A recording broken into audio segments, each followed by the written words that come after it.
Unfortunately, today our education system has become like this.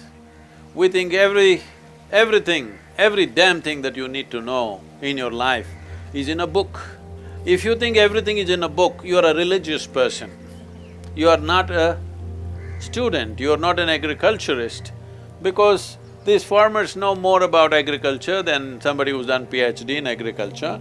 They never read a book on agriculture, they lived here, so they know. Similarly, I lived here, I lived on the land, I spent a lot of time in the jungles in Western Ghats. Being born and brought up in Mysore, Kaveri became a part of my life. From the age of 12 to 17, almost every day I swam in Kaveri. Once I floated down Kaveri for 13 days on just 4 truck tubes and a few bamboos, 163 kilometers, 13 days, I lived off the river.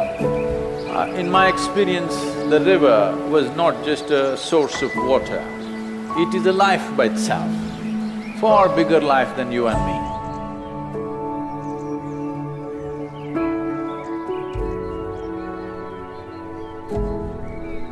What is happening in it and around it is too incredible for any human being to even articulate and understand. It is too phenomenal what's happening.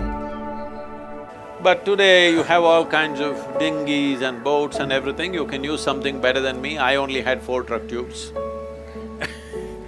But you can use something better and you must just float down Kaveri once, observing, not just quickly on a speedboat.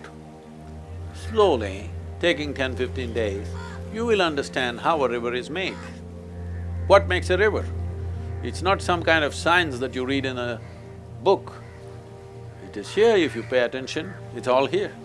So I spent a lot of time initially riding on a bicycle, then motorcycle powered me up to ride across the country many times. So, I know the land well. If you feel the land, you know what the land needs for its well-being. It doesn't take a genius to understand that if you watch these in different seasons, this green leaf will turn brown and fall down. Where does it go?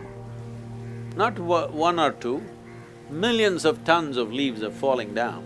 Where does it go? That's the soil, that's the richness of the soil.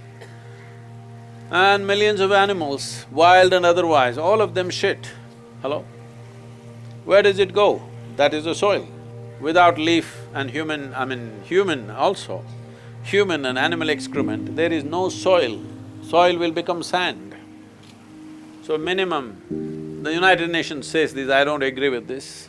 United Nations says, for soil to be called as soil, there must be at least 2% organic content. You ask the farmer who puts his… you must see how the farmers with what joy they put their hand into soil mixed with manure and say, wow, it's so rich. You ask them how much should be the percentage. If it is 5 to 8%, you will see just about anything grows.